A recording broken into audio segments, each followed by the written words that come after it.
Boa noite, gente. Nós estamos ao vivo. Bem-vindo a todos à nossa segunda de SED. Meu nome é Otávia, eu sou idealizadora do projeto Felinos Urbanos e também sou idealizadora do SED Brasil.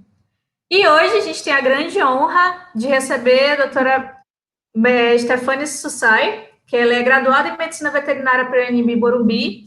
Ela é mestranda em Epidemiologia Aplicada à Zoonose, pesquisadora no Departamento de Saúde Coletiva da USP e coordenadora dos médicos veterinários de rua pela Associação Médicos do Mundo. Esse aqui é só um resumo maravilhoso que ela tem dentro da medicina veterinária, mas medicina do coletivo e também saúde única.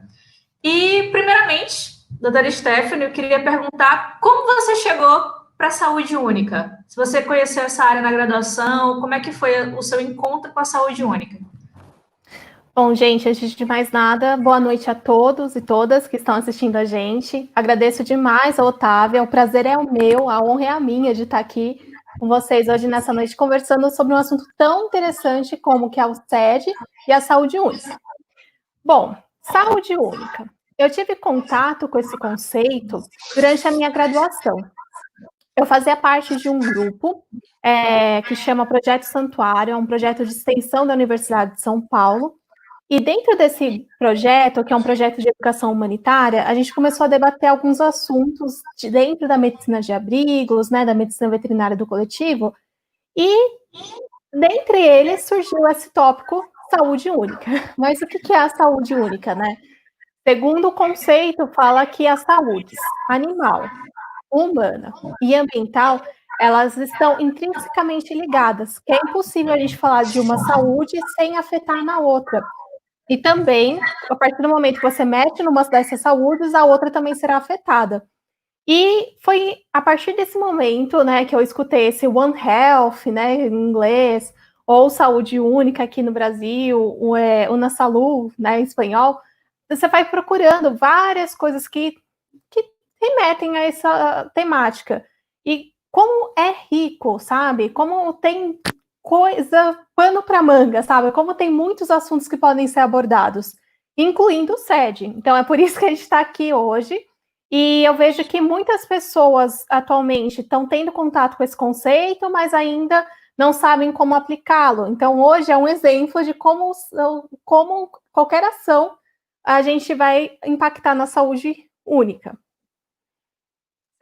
E você agora está trabalhando junto com os médicos veterinários de rua, né? E isso é uma Sim. mostra que muita gente não sabe que o médico veterinário ele atua dentro do SUS, dentro da saúde única e também com pessoas. Como é que você vê Exatamente. essa visão que as pessoas ainda têm que o médico veterinário cuida somente de animal, a tua experiência em tratar das pessoas dentro do NASF? Então vamos lá. A NASF, gente, para quem não sabe, é o Núcleo Ampliado de Saúde da Família. Ele faz parte da Estratégia Saúde da Família e é composto por diversos profissionais. Desde 2011, antes de eu começar a faculdade, eu comecei em 2012, o médico veterinário pode atuar no NASF. Mas são poucas cidades ainda que tem médico veterinário no NASF. Por quê? Eu acho que por falta de conhecimento. Normalmente são leis municipais que autorizam a participação desse profissional. As pessoas não enxergam o médico veterinário como um profissional de saúde pública, né? Que interfere na saúde única. Mas elas se esquecem que muitas vezes o médico veterinário é aquele que vai fazer a inspeção de alimentos, é aquele veterinário que participa da vigilância sanitária, da vigilância epidemiológica. Hoje a gente vive num contexto de pandemia, né? Então tem muitos médicos veterinários, epidemiologistas, que estão trabalhando no combate ao Covid, não só na linha de frente, né, tratando literalmente a doença, mas tentando fazer aquelas modelagens, aquela previsão de quantos números que a gente vai ter de casos, como se a gente fizer alguma intervenção, como que a gente pode reduzir. E isso tudo o médico veterinário faz. O médico veterinário, ele atua, como eu comentei, na inspeção de alimentos de origem animal, de qualquer produto de origem animal.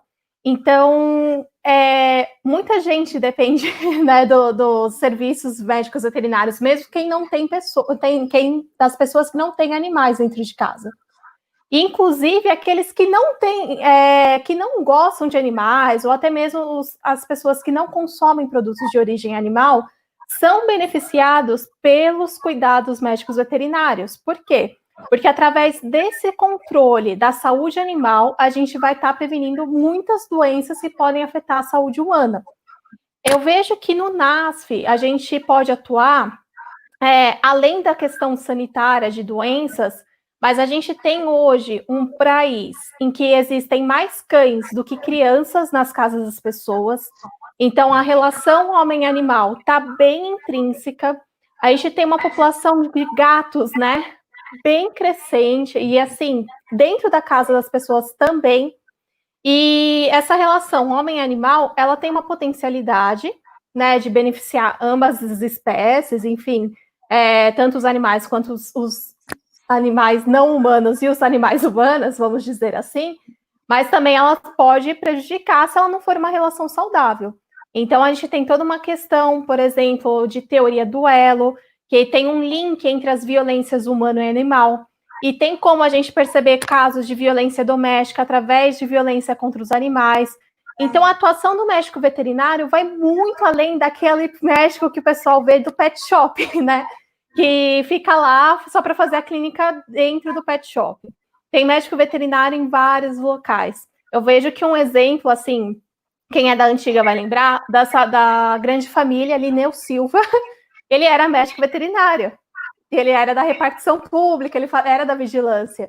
Então, tem vários exemplos de médicos veterinários trabalhando e às vezes as pessoas nem imaginam, porque todas elas utilizam o SUS e todas elas estão sob cuidados veterinários. Certo. E, Stephanie, dentro da área, você fez uma parte da sua graduação em mestrado sanduíche também, na graduação sanduíche nos Estados Unidos, e dentro desse caminho, você ficou sabendo sobre CD, né, ou SED, que é a captura da evolução. Como foi que você conheceu o CD? O que você acha disso? Eu acho uma atuação incrível, né?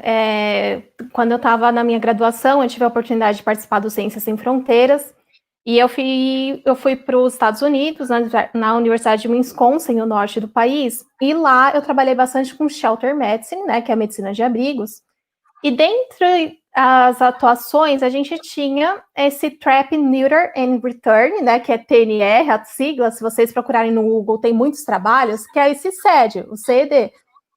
E lá a gente tinha várias campanhas de castração desses animais ferais, e era uma coisa muito curiosa, porque é diferente quando você pega um animal feral de um animal domiciliado, digamos. Os cuidados que você tem que ter com eles é diferente. E, então, isso me chamou muita atenção. E para mim, o que ficava assim, aquelas preocupações que às vezes ao primeiro olhar você pensa, nossa, mas vai cortar a pontinha da orelha, nossa, mas já acabou de sair da cirurgia, já vai voltar para o local. E você vai percebendo que tudo é estrategicamente pensado e planejado. Desde a técnica cirúrgica que você vai utilizar com esse tipo de animal, essa identificação para justamente a gente não ter que colocar o animal de novo na mesa e ter a surpresa dele já ter sido castrado. Porque tem todo um processo até chegar na mesa, né? Você tem que capturar, e uma captura que não é fácil, não é tranquila de ser feita. Outra coisa que me chamou muita atenção foi que é uma das áreas que você tem atuação intrínseca da proteção animal. Normalmente são os protetores que capturam e levam para os médicos veterinários. Então, é justamente essa relação saudável que deve existir na medicina veterinária, que justamente, assim, em vários casos não acontece.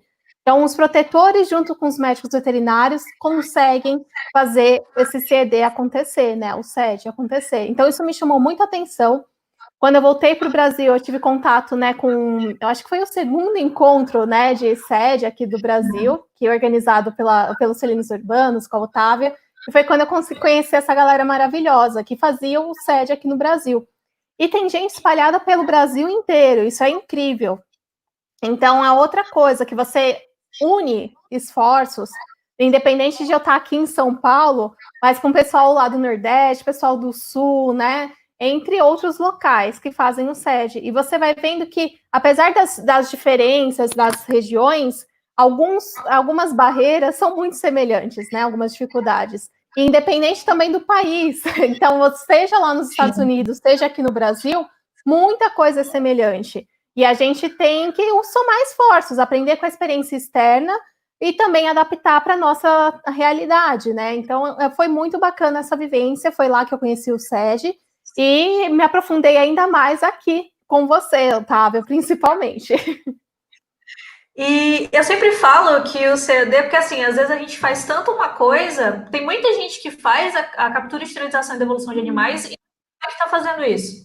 E faz há muitos anos. Uhum. E eu tento levar o CAD desde o começo para dentro das faculdades e mostrar para os médicos veterinários, estudantes veterinários, que a gente tem um processo e que a gente tem de atuação.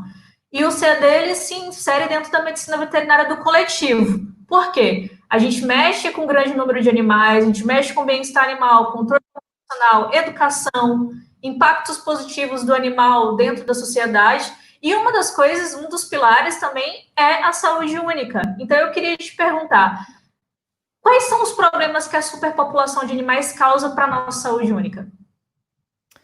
Nossa, gente, superpopulação de animais, né? A gente vive num contexto, principalmente a realidade brasileira em algumas cidades, é bem complicada. A gente tem superpopulação de cães, você tem superpopulações de gatos em algumas regiões concentradas, normalmente são regiões mais periféricas, ou são regiões, por exemplo, praças, né? Parques, que você tem essa alta concentração. A partir do momento que você passa o limiar, né, do que seria saudável, o que seria saudável? Cada animal ter o seu lar, ter o seu espaço. A gente está falando de espécies domésticas, né? E quando elas se unem num ambiente que outras pessoas passam, que outros animais passam, isso pode causar muitos transtornos. Eu vejo que uma das principais preocupações, não só aqui no Brasil, mas no mundo todo, é quando você tem superpopulações concentradas em áreas de proteção ambiental.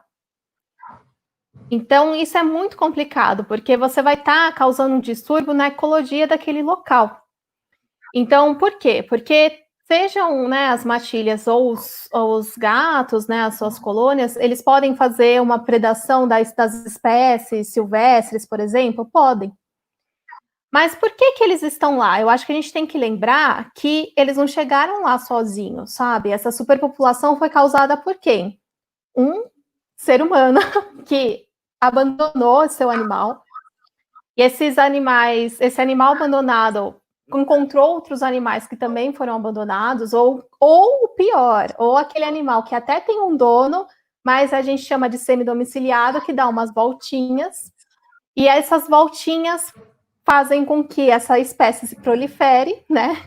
Vamos tendo acasalamento, vamos tendo várias proles, e essas criaturas acabam ficando na rua ou nesses locais onde eles podem ter recursos para eles se manterem, né? Então, assim, pensa, quando a gente fala de superpopulação, a gente tem que lembrar que foi uma ação causada pelo homem. E quem que tem que resolver esse problema? É a gente. Então, a gente não pode culpar os bichanos ou os cães por causa dessa superpopulação. E quando a gente fala disso de população, manejo populacional, hoje em dia é inaceitável, até proibido por lei no Brasil, você tentar controlar a população com matança. Isso já é inaceitável. Isso é inaceitável tanto do ponto de vista do bem-estar animal, quanto do ponto de vista legal da questão mesmo, né? E, assim, quantos anos existiram carrocinhas? Em outros países, eles fazem a matança desses animais, controla? Não controla. Então, quando a gente fala de controle populacional, envolvem várias questões. Vai muito além da castração, né, Otávia? Que todo mundo sempre fala, controle populacional, se eu não posso matar, eu tenho que castrar. Mas não basta isso. O que é mais importante, ou igualmente importante a castração, é justamente essa educação humanitária, essa questão de guarda responsável. Porque se as pessoas tivessem consciência do impacto que elas têm ao não cuidar direito do seu animal, deixar o seu animal sair daquela passeadinha, né? Porque, né, gato precisa passear, não é bem assim, que a gente sabe, porque você está expondo o animal a riscos. e expondo os outros animais que estão nessa situação, não por escolhas deles, aos riscos também, é complicado. Porque, assim, quando a gente fala de superpopulação, que impacto que a gente pode ter?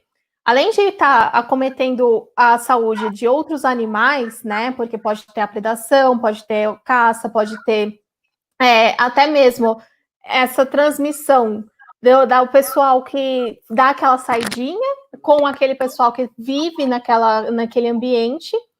Você também tem a questão de acidentes, que infelizmente acontecem, né? Tanto acidentes físicos, por exemplo, atropelamento, quanto acidentes de ataques, porque são animais que não são amigáveis, digamos assim, não são sociáveis.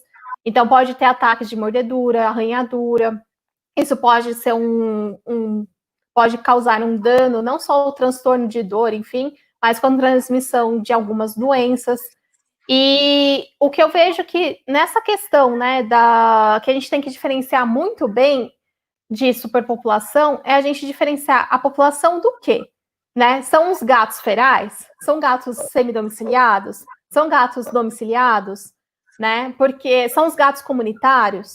Eu acho que é legal a gente fazer essas definições, né, Otávia? Porque assim, a gente fala sempre, tem uma superpopulação. Mas, por exemplo, se você tem um gato domiciliado que só fica em casa, tem um tutor responsável que promove todos os cuidados necessários para ele, beleza, esse animal dificilmente vai causar algum transtorno na saúde única. Se você tem aquele animal, que é o semidomiciliado, como a gente comentou, que tem um tutor, mas dá umas voltinhas, ele pode causar vários transtornos. E conversando não só com a Otávia, com muitos protetores que fazem sede, eu vejo que o problema não é nem são os ferais, são esses semidomiciliados, que trazem doença tanto para o pessoal da colônia, tanto para o pessoal que está em casa, né?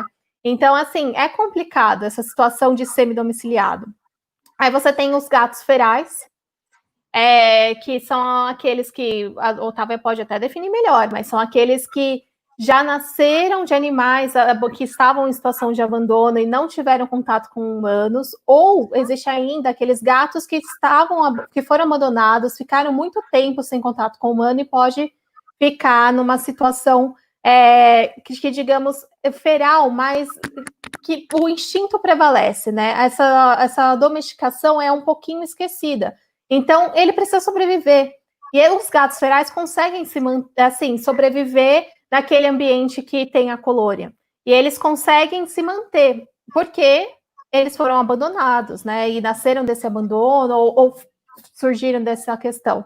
E voltaram, regrediram, ao invés de ter aquela domesticação, apesar que tem muita discussão na parte médica veterinária, que gato ainda tem a discussão que gato ainda não é uma espécie domesticada, não é domesticado, né? Tem muita discussão ao redor disso. Mas vamos pensar, o feral ainda, assim, o gato doméstico, né, o domiciliado já não é domesticado, imagina um feral, né, que foi perdendo total controle com os humanos. Então é uma coisa, assim, que a gente tem que tomar cuidado. Porque quando e os gatos comunitários, né? Que é aquele gato que é cuidado por um ou mais vizinhos que vivem naquela redondeza. Então a gente tem que tomar cuidado, porque quando a gente fala de superpopulação, normalmente a colônia ela fica. Se você consegue fazer o manejo de sede, né? Controlar a colônia, ela fica com um número estável, né, Otávia? Eles têm uma questão territorial. Então, não é qualquer animal que vai entrar naquela colônia, eles vão defender aquele território. Lembra que gato é um animal muito territorialista. Mas se você tem umas criaturas que ficam passeando, né, e elas podem se mudar de acordo com os seus donos, isso já vai interferir naquela população.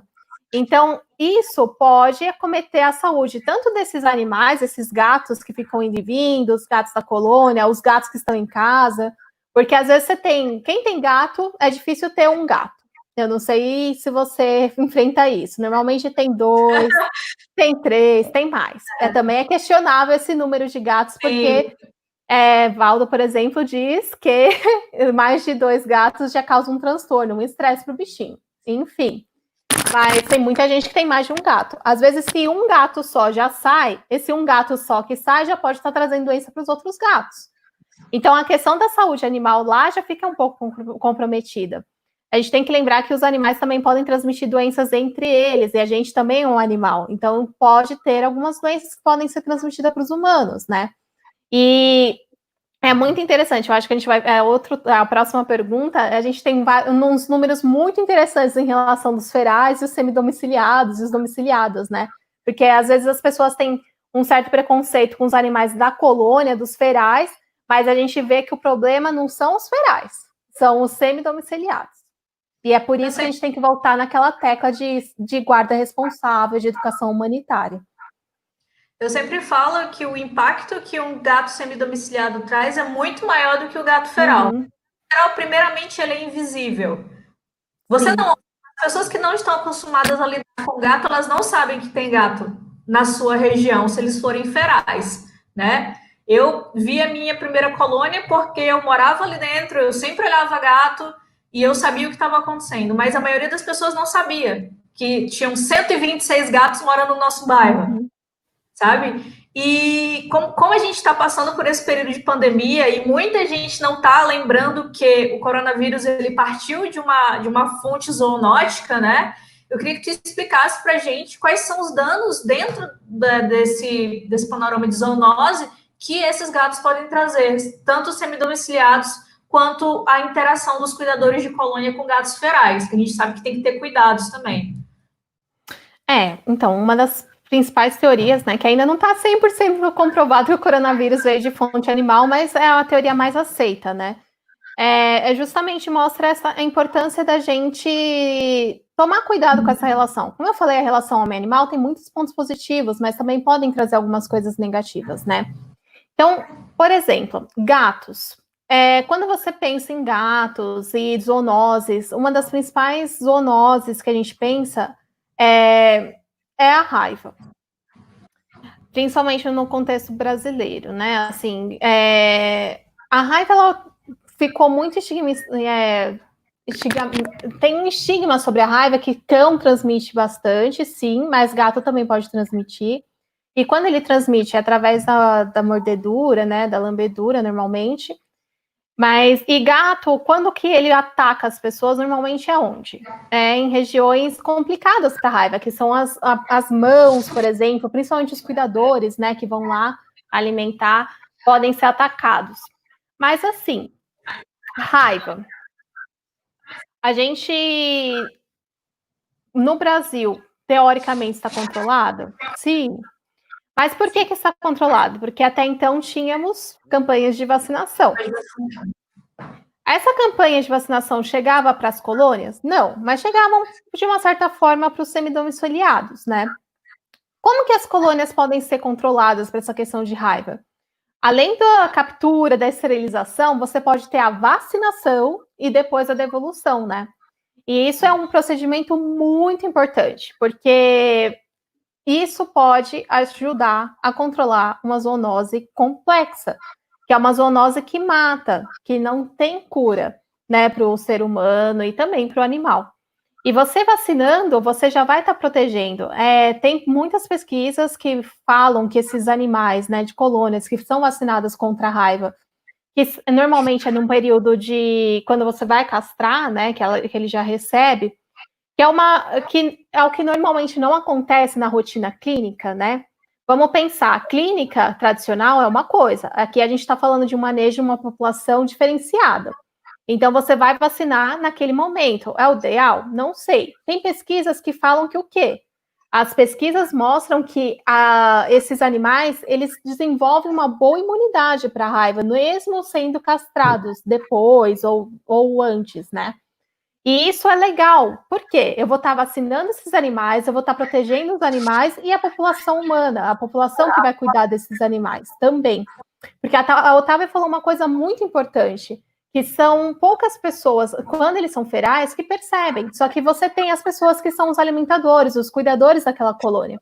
E esses cuidadores também têm que estar assim, protegidos contra essa zoonose.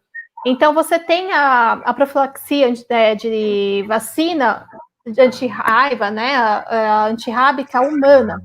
Não só depois que você é mordido, que você pode ter, que normalmente você é exposto, você tem após exposição, você tem que tomar uma série de vacinas, dependendo do local, você toma soro também, Mas é importante que esses cuidadores tenham a vacinação antirrábica, que é o que nós veterinários normalmente tomamos e temos que ter a sorologia em dia e por aí vai, porque é uma proteção. E é legal também, além da aliada à antirrábica, se possível, ter a antitetânica junto, né? E em dia, gente, porque não é porque eu tomei há 10 anos atrás que eu tenho que repetir a dose, eu não vou repetir, eu tenho que tomar as vacinas e deixá-las em dia. Porque a partir do momento que você se torna uma pessoa, um cuidador, você tem essa responsabilidade de você ficar bem, porque senão aqueles animais vão ficar sem cuidado. Então, por favor, tomem os cuidados também. É extremamente importante a saúde desses cuidadores, porque senão a colônia vai ficar como, né? Quem que vai lá alimentar? Além da raiva. Pode falar, Otávio. E é engraçado porque teve uma época que a gente estava precisando de mais voluntários no Felinos Urbanos, né? E uma das coisas que eu pedia você tem que chegar para mim com as 3 doses de profilaxia, que era o que a gente fazia no Maranhão, e a dose de antitetânica em dia.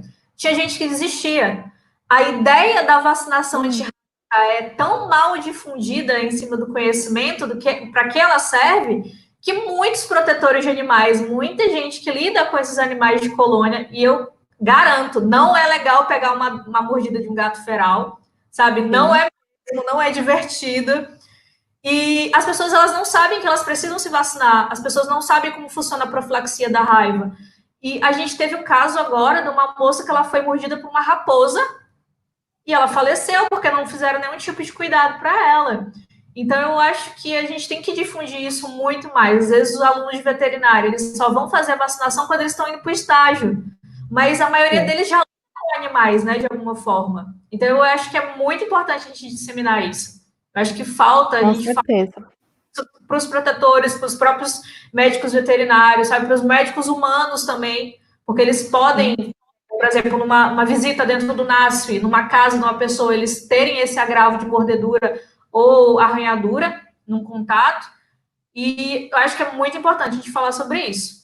A gente falou sobre raiva, que é o principal, mas a gente tem outras zoonoses, né, doutora Stephanie, que eu queria que você pudesse falar sobre isso. Sim, a gente tem outras zoonoses, né? O que a segunda zoonose que normalmente o pessoal pensa é a toxoplasmose. E a gente tem algumas pesquisas que indicam que sim, dentro dos animais é encontrado a sorologia, né? Os anticorpos para esse parasita. Só que a gente tem que lembrar que essas criaturas que vivem nesse ambiente, elas caçam. Então, elas também e comem carne crua, né, durante a caça. Então, elas com certeza vão estar mais propensas do que um animal que só é alimentado com ração. E assim, a gente também tem que lembrar que o gato ele elimina esse parasita num curto período de vida dele, um gato tem uma vida de anos, e é em questão de dias que ele libera uma vez na sua vida. Então, assim, é bem complicada, porque as pessoas falam, dá embora o gato, né, quando a mulher fica grávida, entre outras coisas. E pelo amor de Deus, não. O gato, para ter a toxoplasmose transmitida por gato, o gato ele tem que ser sortudo de você pegar o gato naquela fase, daqueles únicos dias da vida dele que ele vai transmitir, né? Ele vai eliminar o parasita nas fezes, e o parasita ele não é eliminado na sua forma infectante, digamos assim. Essas fezes, com esse parasita, precisa ficar um tempo no ambiente, vai uns 3, 5 dias, então a pessoa tem que ser uma pessoa sem muita higiene, né? Que deixa as fezes lá naquele local, e ainda precisa ser uma pessoa sem muita higiene mesmo, literalmente, porque vai encostar a mão nas fezes. Eu não tenho vontade de encostar a mão em fezes, eu uso luva, ou eu uso, né, saquinho, pelo menos quando eu vou fazer a limpeza da caixa dos meus, ou catar dos outros, né, na rua. E você, depois disso, você teria que colocar, além da mão no cocô, a mão na sua boca ou em alguma parte, algum orifício, né, para entrar esse parasita. Então, a transmissão via gatos é muito pequena. Ou você pode pegar esse parasita comendo carne mal passada, crua, verduras, né, que não são higienizadas. Então, assim, foi encontrada essa prevalência maior do toxoplasma lá nas colônias, né, ferais, do que em relação aos domiciliados? Sim. Só que vamos pensar também no quê? Que esses ferais não têm muito contato com o ser humano, Normalmente, eles também enterram as suas fezes, né? Então, o ser humano não é para ter contato com essas fezes e que dificilmente ia ter essa transmissão. Que a transmissão já é difícil de gato para humano, se houver, seria um contexto mais dentro de casa do que na rua. Mas ok, aí só tem isso? Não, tem outras doenças. A gente pensa também de verminose. Só que olha que interessante, tem muitas verminoses. Deixa eu achar aqui, gente. Eu tô aqui, ó. Vou mostrar para vocês. Esse livro é o livro de Shelter Medicine, que é de medicina veterinária do coletivo. Ele tem um capítulo inteiro dedicado aos gatos ferais, ao manejo de gatos ferais. Ele é excelente. Então, a gente sempre fala de giardia, a gente sempre, ou deveria falar, né, de Toxocara cat, Cryptosporidium. Vocês, se eu falar o que o livro fala, as pesquisas mostram, essa porcentagem de parasitismo, né, dessas verminoses é igual aos gatos domiciliados, semidomiciliados. Então, assim, possibilidade de pegar verminoses desses animais seria igual a essas verminoses. E a gente tem que pensar também que existem, depende do programa, né? Tem programa que faz também a desparasitização, seja também dos parasitas internos ou externos, como pulga, carrapato, desses animais, quando pega no SED. Mas tem projetos que não fazem. O que a gente vê?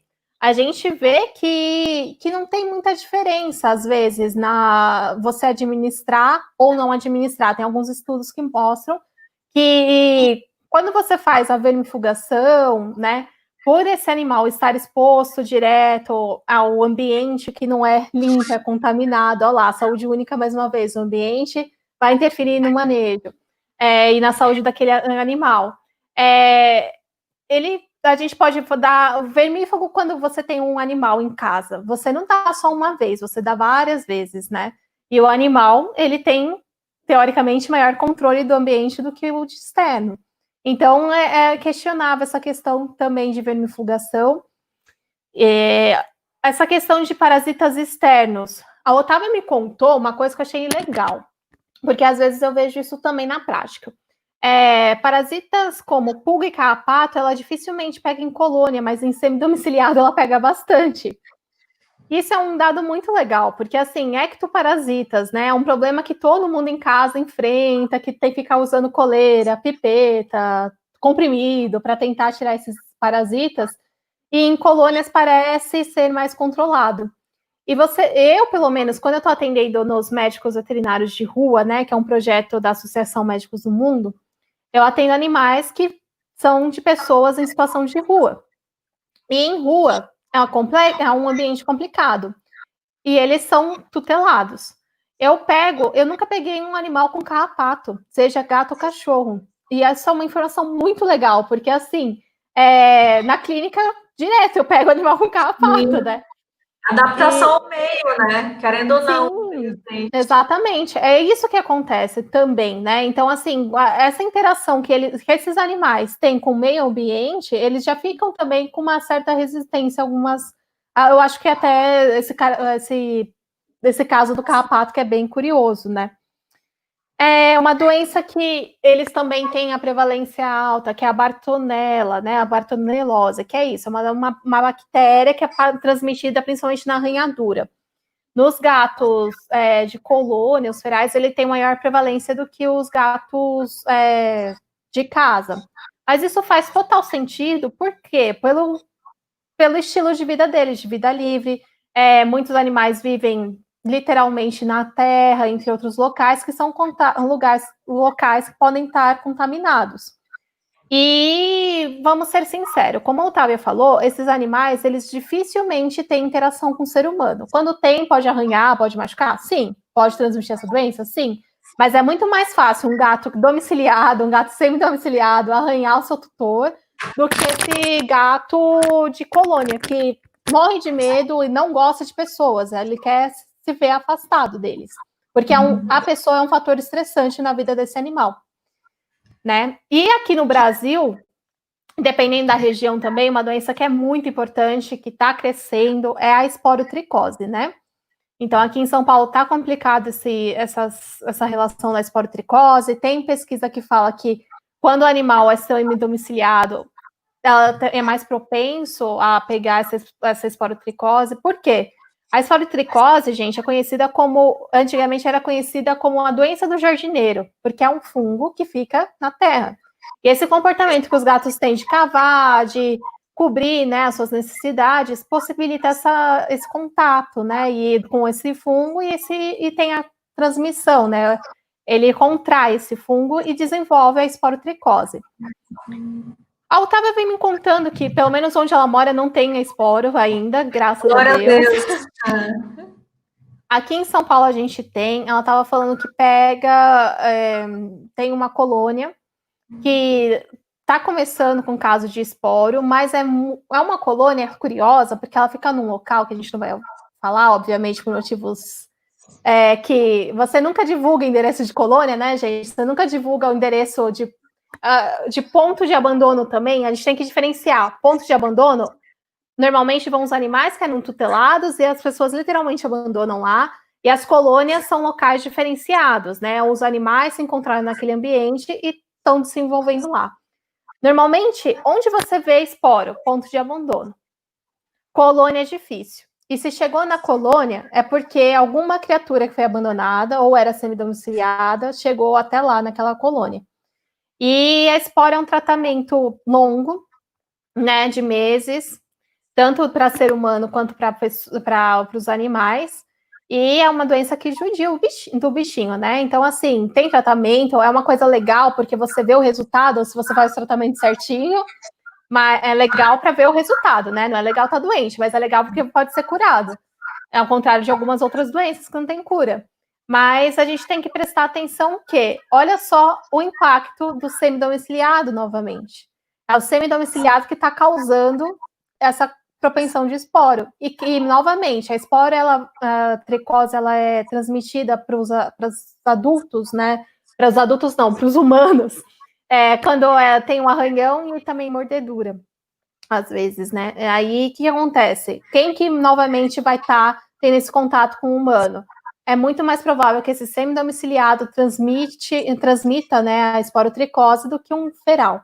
Principalmente porque a gente não tem números aqui, Otávio. É um campo muito legal para quem está estudando, né? Quem está na faculdade. Olha que doença interessante a ser pesquisada, e olha que interessante a gente pesquisar essa coisa nas colônias e na população de gatos em geral. Porque daí a gente vai ter uma noção do impacto da esporo nessas diferentes populações, sendo domiciliado, feral, porque em relação a feral a gente não tem números para esporo, que eu dei uma procurada. E até os outros está sendo, né, está começando. Rio de Janeiro é um caos nesse sentido, porque está há muito tempo com esporo, e está aqui em São Paulo também. E está se espalhando. Eu participei da última Conferência Internacional de Medicina do Coletivo, e lá uma professora do Nordeste, ela levou um trabalho que ela fez num bairro super carente, com vários animais com esporotricose, né? Que foi, assim, um surto que deu nessa região, e a partir daí eles criaram um grupo aqui de veterinários de medicina do coletivo só para lidar com esporo em diferentes regiões do país. E é muito engraçado porque, assim, a gente tem o nosso grupo de CD, tem mais de 500 pessoas já, e eu ainda não vi ninguém de CD falar de gato de colônia com esporo. Eu fiz um levantamento meus e eu peguei, tipo, quais foram as doenças que eles mais apresentavam, que foi 2 casos só de sarna, e todos os scores corporais eu também registrei. Todos com scores 5 ou 4 no máximo, que eram fêmeas que estavam com filhote, entendeu? Então a gente tem um campo muito grande, e eu sempre falo isso, a gente tem que mostrar os resultados que a gente está fazendo, como esses animais estão, como está a saúde deles, o que a gente fez. E eu acho que é muito interessante, dentro da medicina do coletivo, da saúde única, a gente ter esses, mesmo que quem não seja da medicina veterinária. Bom, gente, eu tive que tomar uma água aqui, vou fazer até propaganda. Vocês assistiram a live com o João, do Cássio Bigodinho, ele que faz essas canequinhas, né? Maravilhosa. Enfim. A gente está com 40 minutos já, só para terminar, o que tu acha que são os melhores impactos do CD dentro da saúde única? Eu acredito que é controlar essa população, né? Então, assim, a partir do momento que você tem uma população controlada, e você vai ter uma população controlada não só no sentido de números, mas também nessa questão de doenças, e ainda se eu vacinei meu animal, ótimo, meu animal, né, que da colônia, porque eu não sei se eu cheguei a comentar, desculpa, mas a proteção dessa vacina antirrábica já está comprovada de no mínimo 3 anos, e eles acharam em alguns animais de colônia a sorologia de 4, 5 anos após a vacinação. Então, isso é uma coisa extraordinária, né? Além de você controlar o número, você controla a doença, e você está controlando o impacto, também aquele impacto ambiental que eu comentei. Porque das principais queixas de você ter colônias, principalmente em áreas de proteção animal, é justamente a degradação ambiental que eles produzem. A gente não pode negar, realmente, o gato caça. Só que a gente também não pode esquecer que alguém colocou aquele gato lá, né? Que aquele gato não surgiu do nada, não surgiu porque ele quis estar lá. Então, assim, é uma coisa que o impacto do SED, você pode controlar essa colônia, literalmente. Essa colônia controlada, ela mantém essa saúde daquele local, porque tem a questão de território, como a gente comentou, e você tendo essa colônia controlada, saudável, você vai estar permitindo que o quê? A saúde também de outros animais fiquem bem e também a saúde dos seres humanos, porque a gente está controlando, igual que eu comentei, gente, a partir do momento que eu vou agir numa saúde, eu vou estar impactando a outra. Então, pensa, se eu estou conseguindo manter animais saudáveis, com bom score de condição corporal, né? Normalmente tem gente, gato de colônia, até obeso. É uma coisa assim que, ao contrário de gato de ponto de abandono, que tem a subnutrição, né? Então, assim, se você tem um gato que está saudável, você está tentando e está promovendo a saúde do animal, a saúde daquele ambiente e a saúde também dos seres humanos. Então, é isso que eu vejo, que o SED é de uma extrema importância, porque é um método humanitário, ele não é contrário à matança, ele pode e deve ser praticado, ele tem que ser melhor divulgado aqui no Brasil. Como a Otávia falou, muita gente já faz, mas não conhece, e é bom porque quem faz e ainda não conhece, pode conhecer o SED e pode conhecer como tem vários protocolos, como tem várias possibilidades para melhorar ainda mais a sua atuação. É o que a gente fala também na medicina veterinária do coletivo, né? Porque muita gente, tem muito protetor que já atua com isso há anos, muito médico veterinário, mas não conhecia esse nome. E a partir do momento que você conhece o nome, abre um horizonte incrível de muitos protocolos, muitos estudos que podem auxiliar na sua prática, no seu dia a dia. Certo. E para finalizar, a gente abrir para as perguntas daqui a pouco, qual é o recado que você deixa para quem tem uma graduação e quer saúde única ou se interessa para saúde única, as pedras no caminho? O que você pode deixar de recomendação, de palavra de incentivo para essa pessoa? Olha, eu acho que trabalhar com saúde única, você tem, independente da sua área de atuação, como eu falei, você vai estar trabalhando com saúde única, mas tentar trabalhar diretamente com esse tópico, promovendo esse tópico, você tem um poder de alto impacto. Como assim? Quando você está atendendo um único animal na sua clínica, você está salvando a vida daquele animalzinho, está ajudando aquela família, obviamente. Mas quando você está trabalhando com população, olha o impacto que você tem, a responsabilidade com várias vidas. E essa é a magia de você estar trabalhando com medicina veterinária do coletivo. Você pode mudar muitas vidas, você pode melhorar a vida dessas criaturas. Você pode melhorar a vida daquelas pessoas, daquela comunidade. O médico veterinário, ele é um agente de transformação social também. E a gente tem que lembrar disso. Porque aquela história que você entra na faculdade porque você ama bicho e odeia gente, vamos mudar. Porque o bicho, ele não vive sozinho. Ele tem tutor. O bicho, se você vai para a criação, ele tem a criatura que vai gerenciar a fazenda e você tem que convencer aquela pessoa que os seus procedimentos vão ser interessantes. Como eu falei, a gente tem uma gama de atuação na saúde pública interessantíssima. E olha o nosso impacto na saúde única. Quando eu estou atuando também com as pessoas, eu também estou ajudando os animais, eu não estou ignorando eles. Eu estou ajudando, através dos animais, eu estou ajudando a saúde do ambiente, a saúde das pessoas. Então, assim, não desistam. Eu acho que são coisas incríveis que podem acontecer quando você trabalha nessas áreas. Você conhece muita gente legal. É uma coisa também que é importantíssima. Você não vive sozinho, você não trabalha sozinho. Principalmente quando você trabalha com saúde única. A equipe é multiprofissional. Você não trabalha só com médico veterinário. Você trabalha com protetor, que não é uma profissão, mas é uma ocupação que ocupa muito tempo da vida das pessoas. Você trabalha com outros profissionais, médico humano. Gente, médico humano tem dificuldades. Gente, eu amo os médicos humanos, eu tenho muitos colegas médicos humanos, mas eles têm dificuldades com zoonoses. E quem é o profissional que pode ajudar aí, neles? Nós, médicos veterinários. Então, olha a responsabilidade que vocês têm. Enfermeiros, os ACS, os agentes comunitários de saúde, os agentes de endemias, né? Que é aquele pessoal que lá do controle da dengue, não só isso, de todas as zoonoses. Então, assim, você pode educar muita gente com essa questão da educação humanitária, de guarda responsável. O impacto que você pode ter é super positivo. Também pode ser negativo se você se omite, se você não faz a sua obrigação. Então, olha como o poder transformador de você construir a sociedade dos sonhos, a sociedade que a gente espera, no Brasil que a gente quer que dê certo, a gente tem isso na mão. E a gente precisa de profissionais que sejam abertos a essas ideias, porque tem muita gente que esquece de se atualizar. Atualize-se também, né?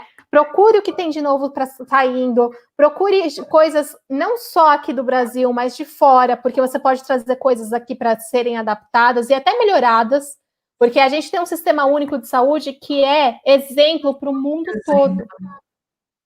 Então, assim, muita gente não valoriza porque não conhece, ou só conhece a parte que é má administrada, né? Então, assim, vocês têm todo um potencial na mão, acreditem nesse potencial e vá em frente. Por mais que seja difícil, porque tem muitas pedras no caminho, como a Thalia falou, mas tem muitas pedras no caminho na vida como um todo, tá, gente? Não vamos ser hipócritas ao ponto de falar que a vida é um mundo cor-de-rosa, que a gente não vai ter problemas. Independente da profissão, independente de ser vida profissional ou pessoal, a gente vai enfrentar problemas. Mas é melhor a gente enfrentar problemas que a gente vai ter grandes resultados. Maravilhoso. Vou abrir para perguntas agora. Foi muito bem explicado. Muito obrigada. Os tópicos todos foram muito bem explicados. Então, a gente só tem uma pergunta, que é como fazer essa profilaxia de raiva, né? E a de tétano também. Quais são os caminhos que a pessoa pode ir? Será que você pode explicar, por favor?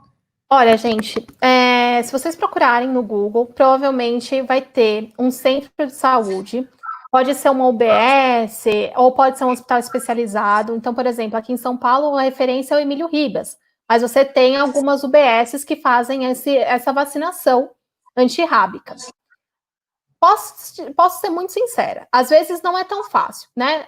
Como a gente comentou, o serviço de saúde até pela questão da distribuição, quantas vacinas tem disponível, eles tentam deixar essas vacinas mais para tratamento. Só que não deveria ser assim, porque é um direito nosso ter esse acesso, principalmente quem está exposto ao risco.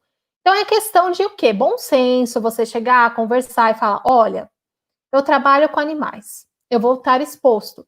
Quem é médico veterinário, ou estudante de medicina veterinária, ou biólogo, gente, tem muito biólogo que não toma e também está exposto, sabe? Qualquer pessoa que vai trabalhar com animais, leva o comprovante. Eu sou voluntário em tal ONG. Eu sou voluntário que eu trabalho com X animais. Tenta pegar uma declaraçãozinha. Eu duvido que a pessoa da ONG não vá dar para você. Ou quem é estudante, leva carteirinha, leva boleto, leva o histórico, porque é isso que vai comprovar que você tem relação com o animal e que você trabalha com isso. E é isso que vai te dar poder para conversar, para você tentar essa vacina. E não é tentar, você vai conseguir. Seja às vezes é uma OBS que não é tão aberta, vai procurar outros serviços. Se você entrar na internet, o centro de saúde referência para profilaxia da raiva é onde que você vai conseguir a vacinação, tá? E são 3 doses, né? Você toma uma, depois de 7 dias é a segunda, e depois, né, de 21 dias é a terceira. 21, ou 7, 21, 30. Eu tive uma experiência quando eu voltei do Canadá, que foi eu fazer minha profilaxia para começar a fazer o CD. E foi muito engraçado. Cheguei lá num dos centros de referência do Maranhão, e a mulher, e quando eu falei no Canadá, quando eu chegar no Brasil, vou ter que tomar vacina antirrábica. Eles me olharam assim, como assim tem raiva no seu país? Eu falei, tem. Não se fala a respeito, mas tem. E eu fui, foi super tranquilo. E eu tava no mutirão de castração e um veterinário ficou com medo de um gato e soltou o gato na hora. Pegar o animal e ele deu 8 mordidas no joelho. E tive que ir atrás da vacina antirrábica e eu fui em 3 locais públicos e eu não encontrei. Ah, tava sem, só funciona até quarta-feira, não funciona no final de semana. E isso aí é outro problema, porque uma pessoa que não tem meios, eu pude ir para uma clínica particular. Tomei minhas. Pessoa que não tem meios, ela morre. Aí daqui a pouco a gente vê, a pessoa faleceu, teve raiva, contraiu raiva. Mas por quê? A gente tem vários caminhos de erros, né? Que eu acho que antirrábica, eu falo isso muito com a professora Raide, que a antirrábica devia estar no calendário do brasileiro. Eu acho muito que deveria estar já, sabe? Mas eu acho que você, dando sua opinião, você compartilhando a sua experiência, é muito legal para informar as pessoas. Eu acho que informação, como você falou, educação é a chave de tudo. A gente tem mais um detalhe, eu vou agora, a gente tomou vacina, mas uma coisa que ninguém faz, ou deveria fazer, né, é manter a sorologia em dia. Depois, A sorologia é o quê? É ver se você tem anticorpo. Não é porque eu tomei a vacina no passado que eu tenho defesa para ela. Tem gente que tem muito contato, né? Fala que de acordo com o contato com esse vírus pode diminuir. Então, assim, tem gente que, mesmo tomando 3 doses, tem que tomar uma quarta, uma quinta, até desenvolver a defesa. Então, assim, mantenha a astrologia em dia. É importante, gente, é proteção. A vacina antitetânica é mais fácil, né? Assim, qualquer UBS eles dão. E, assim, é legal ter hepatite também em dia. Todas essas... Vacinação, gente, se existe, é para tomar, né? Então, assim... ainda estava outro dia discutindo, né? Que tem muitos movimentos anti-vacinas e tudo mais, mas lembra o que eu falei. Vocês cuidam de animais. Vocês cuidam de animais, vocês têm uma obrigação de estar saudáveis também para cuidar desses animais. Se você tem vacina disponível, vamos tomar, porque precisa. E mesmo onde não tem e tem essa dor de cabeça, como o Otávio comentou, porque a gente sabe da realidade do nosso país, que difere em várias regiões e tudo mais, e a gente sabe que tem uma negligência do serviço público também, lute pelos seus direitos. A tua vacina antirrábica é um direito, então você tem que ir atrás, né? Por favor, lutem para tomar isso. Né? Graças a Deus que a gente tem o SUS, que a gente tem vacinas de qualidade disponíveis. A gente tem mais uma pergunta, como é que está sendo o protocolo de esporotricose na tua região, Stephanie, aí em São Paulo? Você tem conhecimento? Você está acompanhando algum caso? Olha, o que eu acompanhei quando eu fazia estágio, né, na unidade de vigilância em saúde, a gente faz o antifúngico. Eu acho que eu não vou falar o nome porque a gente está, né, numa rede social e, enfim, é complicado se a gente falar de remédio, doses, enfim. Mas a gente faz o acompanhamento assim. O DVZ, que é a Divisão de Vigilância de Zoonoses de São Paulo, ele banca o tratamento do animal que está com esporotricose. E cabe à vigilância levar mensalmente essa medicação, os comprimidos, 30 comprimidos uma vez ao dia, né, que eles tomam, lá para casa da pessoa. E lá a gente também faz o monitoramento. Então, cada vez que eu chego, primeiro que a gente já faz a orientação que esse animal não é para sair de jeito nenhum. A gente sabe que nem sempre isso as pessoas cumprem, mas a gente passa a orientação. Porque se o seu animal está com esporotricose, ele vai ser uma fonte de infecção para os outros animais. E se sair na rua, vai, né, expandir a doença. Sim. E a gente faz o monitoramento mensal. Então, você tira foto dos bichinhos, você tem o registro dele, vai acompanhando a evolução. O tratamento a gente faz 6 meses, no mínimo, e mensalmente a gente leva essa medicação e a gente conta, pelo menos lá na UVES que eu trabalhava, a gente contava. Então, às vezes, a gente chegava lá, depois de 30 dias, mas tem remédio sobrando? Aí a gente já pegava no pé, porque não era para ter remédio sobrando. Se tem remédio sobrando é porque não tomou. Então, tem que fazer o tratamento certo, todos os dias tomar esse remédio. E o gatinho, ele não tem esse poder, né? De, eu vou tomar o remédio aqui. Então, uma pessoa tem que se comprometer com isso, porque isso é um risco de saúde pública, né? A pessoa pode ser contaminada. E a maioria das vezes, olha que interessante, os médicos veterinários que diagnosticaram problemas de pele que a pessoa tinha. Porque ela tinha um gato com esporotricose.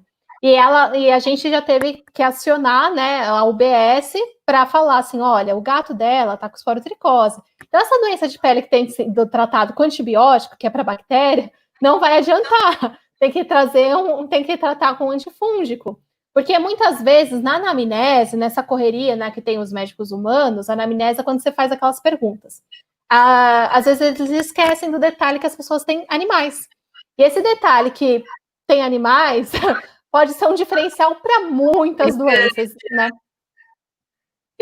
A gente lá no Maranhão, infelizmente, a gente ainda é o número 1 de leishmaniose, né?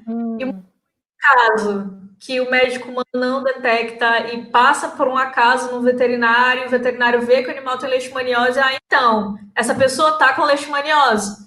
E é acionado o círculo contrário, né? O veterinário atuou primeiro para depois o médico humano poder também ter atuação. Então, é um link muito grande que o SUS dá isso para a gente. Eu acho o SUS fantástico. É uma meta, assim, na minha vida poder trabalhar com o SUS, sabe? Porque o impacto é muito grande, principalmente em comunidade carente. Eu sempre falo que um dos melhores trabalhos que a gente fez no Felinos Urbanos foi poder ir para dentro de uma comunidade carente, ensinar sobre castração, fazer vacinação antirrábica, que é, assim, fantástico o impacto que tem de educação dentro de uma população dessa.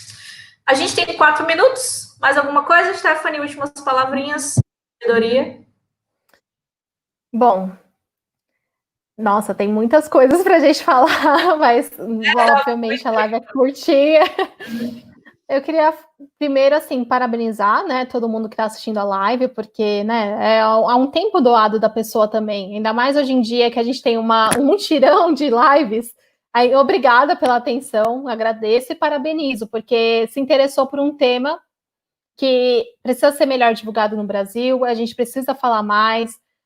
Eu falo que não só no Brasil, mas no mundo, né, Otávia? Porque, assim, por mais que a gente tenha no livro de Shelter Medicine, a gente tenha no livro de britânico, a gente tenha na Austrália, um monte de coisa, tem muitos lugares que ainda precisam disseminar essa ideia de sede. E é um recurso que a gente precisa aplicar, por quê? É um recurso humanitário.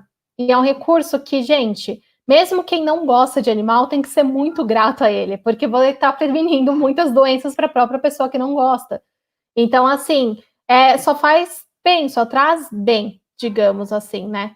E isso tem um impacto super positivo na saúde única, e a gente tem que sempre lembrar que qualquer ação nossa, individual, vai impactar com todo mundo. A gente não vive isolado. Se a gente fosse para viver isolado, a gente não estaria nesse mundo. Então, assim, vamos ser conscientes, independente da minha atuação, se ela é profissional como médica veterinária, se eu sou uma atuação cidadã, ou uma atuação com qualquer área, seja da saúde ou não, a gente vai ter um impacto. Então, assim, esse impacto, ter um ambiente equilibrado, ter as nossas saúdes equilibradas, é o que vai manter a chave para a gente conseguir viver. E eu vejo que essa pandemia trouxe muitas reflexões, né, Otávio? Muitos aprendizados para a gente. Então, assim, a gente deu para mostrar que o mundo como a gente estava, não era, o normal não era tão normal assim, e que causa muitos impactos, muitos danos. E aí eu acho que a gente precisa pegar e aprender e ver os lados positivos é o quê? Você ressignificar algumas coisas e aprender com outras.